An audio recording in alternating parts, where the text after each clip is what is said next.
this. All right, so everybody should have a star by slide number 35 because you will see it again, right? So I'm just telling you that. So any stations over here would receive both the P and the S. Any station here, nothing, they wouldn't even know an earthquake's happening. And then any station down here, because the P waves can travel through the liquid and the solid, they can go through that outer core, which is liquid, and come out on the other side. So P waves would be received over here. Okay. What type of wave is this showing? Don't shout it out. Think about it. This is called a compression wave. Raise your hand if you think this is showing an S wave. P wave? Ooh, very good. All right, which wave will get to the seismograph station first? The P wave or the S wave? Raise your hand for S wave. Raise your hand for P wave. Okay. Which wave will get there second? Raise your hand for P wave. Raise your hand for S wave. Good. Which one gets stopped at liquids? Raise your hand for P waves. Raise your hand for S waves. Very good. Which wave is a transverse wave showing? What is this showing here? Raise your hand for P wave. Raise your hand for S wave. Dang, you guys are good. Okay. Thank you. You are welcome. All right. Picking up with slide 36. The amount of time that it takes for seismic waves to pass through the earth depends on the type of material that they're actually traveling through. So just like how we saw light rays, they get bent when they go into the water, right? Because they can travel faster through the gas, air, and then when they hit the liquid water, they slow down, so it looks like they're bent. So it makes that pencil look like it's bent or offset. Same thing happens with these seismic waves, okay? So as they go through different materials, they're gonna travel at different speeds, and that might refract them or bend them. But we can monitor and kind of determine how far down something it is with something called two-way time. And the way they do that was kind of like shown in that video with those charges. They would set those charges off in that video, and then they would record it with the geophone or the hydrophone if they're in the water. And so that kind of showed that process for you a little bit. But they can monitor when the seismic waves are being recorded from, the different stations. And from there, they can kind of calculate how far away and that kind of thing, like what's exactly going on. We're going to do an online lab, I think starting Thursday, where you're going to get some data and you're going to have to look at seismographs, and you're going to have to see when the P wave got there and when the S wave got there. The difference in the time is called the SP interval. Basically, it's like how long when the P got there, how long when the S got there, subtract those times, and that's the interval, or the time period that it took between when the P and when the S showed up at that station. And then that information can be put into a graph. And then from the graph, you can answer certain questions. So this is what actually happens at seismograph stations all over the world. So this is no different than any other type of graph. You always want to look at your x-axis, which is our independent variable. Remember the independent variable, like that capital I holding the whole graph up. It's independent, it holds it up. And then over here we have our dependent variable, our capital D, for our y-axis. So what happens down here is going to have a direct effect on what you see going on here, right? The independent variable causes the effect. Teachers, pardon the interruption. Could I please have all senior winter athletes dismissed to the high school gym? Thank you. And so the independent variable causes the effect we see over here. So over here is our distance. We're going down, down, down from the epicenter, okay? Remember, the epicenter is the location that the earthquake started. Here we have time. So obviously the farther down you go, it's more and more time that's gone by, right? Because it takes time for that seismic wave to travel. Notice this thing called the SP interval. If I look at the time it took, it took 10 minutes for the P wave to travel 6,000 kilometers, and it took, oh gosh, we're between, our like 15 and, so probably like 16, well, probably 17, right? So our SP interval, we have 10 and we have 16. The interval means they want you to subtract. So the SP interval is 7, right? 17 minus 10. And so that's the time difference. At the seismograph station, it would have picked up the P wave here, and it would have picked it up here, and it was a 7-minute delay, basically, is kind of what that's showing between when one got there and the other got there. All right, so this is just like reading any other graph. Just make sure you're looking at the right line. If it's talking P wave, you're looking at the blue. If you're talking S wave, you're looking at the red. All right, so it says determine how many minutes it took the P wave to travel 6,000 kilometers. So all you do is go to the 6,000 kilometer, go up until you hit the P wave, and then go over till you hit the time. 10 minutes, okay? If it's like kind of how this one was, where it's in between, as long as you're close, that's gonna be fine for me. The online activity you're gonna do, the more precise you can be, the better your data's gonna be, and the better it will calculate things for you. So being really precise and accurate is gonna make it a lot less stressful for you when you actually go to do the online thing on Thursday. So we have about 10 minutes here. Determine how far the S wave traveled after 12 minutes. So here's what we're talking about. This would be 12 and a half, right? Because 10 and 15, if we split that in half, it'd be 12 and a half. So we are just under this line. So we're looking at the S wave. So at about 12 and a half, or 12 minutes, excuse me, where I hit my S line and then I drop down. So it's gonna be a little bit in front of 4,000. So if I'm looking at this, I go 2,000 to 4,000, but that's taking up 2 spaces. So what's each one of these spaces worth? 1,000, right? So if you go 2,000, 3,000, yep, that does get me to 4,000. So let's go back for a second. If I was at 12, I hit the red line and I drop down. It's between 3,000 and 4,000, so a good estimate would be like 3,400, 3,500, something like that. So if you had told me 4,000, that's too big. If you had told me 3,000, that's too small. I need to know that you recognize that it's kind of in between those. If you had said 3,450, okay, right? I can't say it's not, right? But 3,500 is like, we're looking at estimates here. How many minutes passed between the PS waves at 4,000 kilometers? So I'm looking at 4,000, and I go up to my P line, and so then I go over to the time, so that's like 7.5 minutes.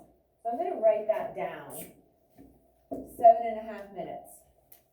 And then for my S wave at 4,000, I go up until I hit the red line, okay? And then from there, I'm gonna go over. Well, now this is just barely above my 12 and a half, so maybe like 13, right? And this graph isn't the greatest because it's nice when they land right on the lines and then there's no guessing, right? But if I do this, right, what do I end up with? How many minutes? Ava? 6 looks good. Okay, so the SP or the PS interval is 6 minutes. So it's no different than reading any other graph. Whatever they give you 6,000. Well, you go to the 6,000 until you hit the line they're talking about, and then you go over. If they give you the time, you go to the time. So if they give you 20 minutes, you go over until you hit the accurate, like they're saying the S line, the S wave, then you go over till you hit that, and then you drop down to get your kilometers. So they're gonna give you one piece, and then the graph will give you the other piece.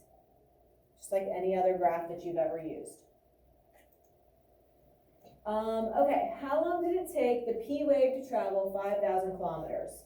So I'm gonna look at what each space is worth here. I go 1,000, 2, 3, 4. So they're going up by thousands, but I have 1, 2, 3, 4, 5 spaces. So if I want to know what each one of these little spaces is worth, I can take, this is 1,000 kilometers broken up into 5 pieces. Eric, pay attention. Okay, pay attention. You need to stand up, What? do it, okay. That's what she said in social studies. So if I have 1,000 and I divide it into 5 spaces, that's gonna tell me what each one of these spaces is worth. So you're welcome to use a calculator. We are big fans of them in here. 200. 200, let's see. So 3,000, 3,200, 3,400, 3,600, 3,800. Yep, that does get me to 4,000. So that is 200. Awesome. Use the calculator, right? Because you can't do this unless you know what each space is worth to start out with. So they are worth 200 down here. And here, I really don't like this graph because it's 1 minute divided into 3 spaces. That's not good. Like, I wouldn't tell you to break it up like that. Break it up into 2s or 4s or 5s or something, but 3 isn't awkward. So it's really like a third of a minute, right? 33 seconds, right? 20. According to my calculator. What? 60 divided by 3 is 20. Oh. Am I looking at that right? 1, 2, 3, yeah. Yeah, okay. So it's still pretty precise, like, I don't know. This isn't the best graph. It's hard to find these graphs, but yeah. So if you have 60 seconds, I guess I was thinking you had 1 minute divided into 3, you have a third of it, but that's still 20 seconds, so yeah. So knowing that, we have 20 seconds here, we have 200 kilometers here in each space. So if I'm at 5,000 kilometers, I go right here until I hit the P wave line because it's asking for the P. And so from here I go 5,000 and I go over, it's hard to keep track. I am at 8, closer to the 8, so probably like 8 minutes and 20 seconds. I'm guessing I had this more as like an average of about 8 minutes. So if it's closer to the 8, we'd go with 8. If it's closer to the 9, we would go with the 9. Now it wants to know how long it took for the S wave to travel 5,000 kilometers. So I'm going to go 5,000 all the way up until I hit the S wave now. From there, and notice how I'm using my finger to trace across. I would recommend you do that. This is closer to the 15 than it is the 14. So we're just going to round that up to 15 minutes. Notice how I say about. This little symbol means approximate. You know, an equal sign, it's straight lines. Here we have 2 curves, right? If you didn't know that. That means approximate. So which wave was faster? Which one got to the 5,000 kilometer mark first? Gilbert? P wave. Good. Did you even need to use the graph to answer that? P waves are primary. They always get there first. But this kind of proves it. Okay? Good. All right. Now, this is kind of switched a little bit. Now we have speed over here. So we're looking at how fast it's traveling. Remember how we talked about when it reaches a different material, the speed will drastically change? So just like you running in air, you're pretty fast. You running in water, not so fast. You've changed the material that you're running in. Braden, sit up, pay attention. Landon, hey, I need you with me. All right, this stuff is not easy. If you're sleeping, I'm not gonna help you. I'm not doing it. Okay, so if you're looking at this, you're going from 3 to 6 to 9 to 12 kilometers per second. Here we have our kilometers, right? So here's my S wave. My green one is the P wave, right? So it's traveling, right? It's getting deeper, and then all of a sudden, it speeds way up. The P wave and the S wave both speed up right here. Notice how you see that sudden spike up. So you go basically from like 1.5 kilometers per second all the way up to like 4.5. Here it's traveling at 6 and you go almost all the way up to 9, just like that. So it speeds up for a little bit. And then it kind of tapers off. And then it slows way down as it reaches another layer. And then it takes back off again. And then it kind of slows and then it takes off again. Notice the S wave. As it's traveling, it gets here, slows way down and stops.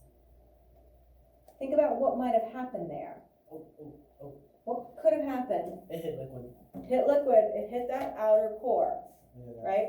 So, we're gonna look at at layer 1 here. It's traveling through the mantle. So it left the crust, going through the mantle. Speeds up as it goes through the mantle. Then it kind of levels off until it hits the outer core. That's a whole new material. It's liquid compared to the solid. It slows it way down. The S waves hit it and stop. So when you see that S wave stopped, you know you've gotten to the outer core. And then the S waves are gone, right? They don't go back, they don't come back. The P waves take back off, and then you see a little bit of a rise there, or excuse me, a dip there, and that gets you to the inner core. So this is another graph or another way you can look at it. I've seen a few problems like this on the air test, where they have them kind of set up like this. Sometimes they'll even kind of shift it where they have like the speed at the top and then the kilometers along the side. I don't know why they like to do that, change things up, but all you're looking for is, these big changes. And that's what you're gonna be looking for tomorrow or Thursday in the lab, like where you see a change.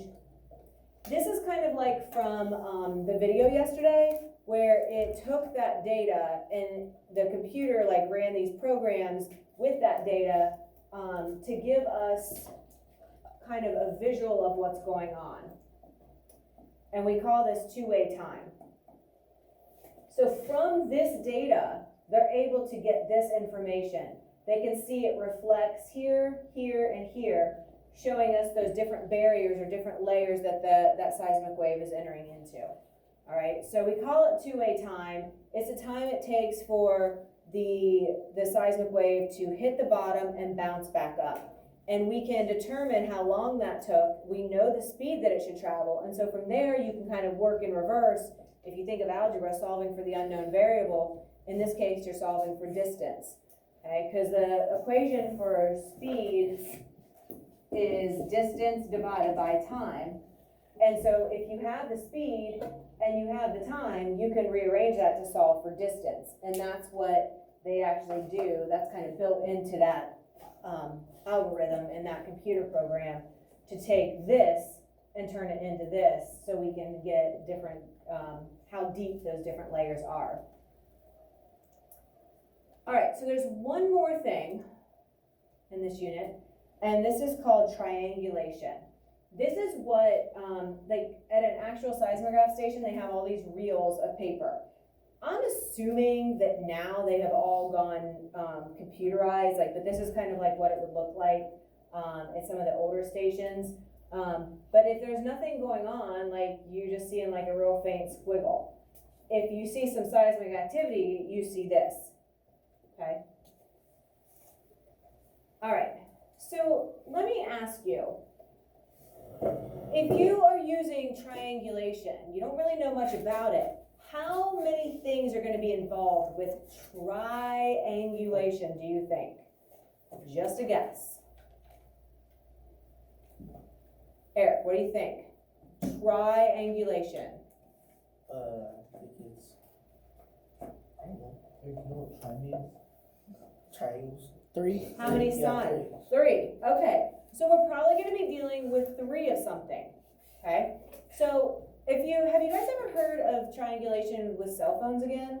Like if somebody's trying to track a cell phone, or maybe like on I know that I watch The Blacklist sometimes, and they're always talking about trying to triangulate the perpetrator's cell phone signal, and they're like, oh, it's only pinging off the 2 towers. That's not good enough. It has to ping off the 3 towers. You have to get the location, because that pinging puts it, so like if this is one station, it has a radius that could put it in anywhere. This station, it's pinging off this station, it could be anywhere along here. This station would be pinging anywhere along here. But if you have all 3 of them, where all 3 of those circles unite or intersect, that's where the actual cell phone could be. So if you've heard that, like on those crime shows, that's what they're talking about. So you could get it narrowed down with 1 station. You could narrow it down even more with 2. But if you can have 3 stations that cell phone is picking up, you can, they call it triangulate the exact location. And that's exactly what they do with earthquakes. There's no red flag saying, here I am, this is where the earthquake started. Right? They have to take that information from the seismograph stations and kind of piece it together. And that's what happens. So what's going on is, you know, if this is a seismograph station in Charleston, South Carolina, they take the data from the P and the S waves, and they can work backwards because they know the speed that they travel, they know the time, and so from there they can kind of reverse and find the distance. So if they're saying, okay, the earthquake happened 500 kilometers away from this station, okay? And in Detroit, they take the speed and the time and they can reverse to get the distance away. They're saying, okay, this one, the earthquake is 200 miles, it started 200 miles from this location. And then in Minneapolis, the same thing. They take the speed and the time and they can reverse to find the distance. And from here, let's say it's 600 kilometers from the seismograph station. And so if you make 600 miles or kilometers, let's stick with kilometers, 600 kilometers, and you take 200 kilometers and you take 500 kilometers, and you like use the compass and draw a circle for the 200, the 500, the 600, where they all intersect, that's where the earthquake started. That's the only point that it meets 600 from that station, 200 from that station, and 500 from that. And obviously I'm making up those distances, but Wouldn't it be the strongest at the origin point? the seismographs, I mean, they do pick up strength, but it's not enough that they can tell like where it's at from that. It does give them some information, but not like all the information that they need, if that makes sense. So let's take a look.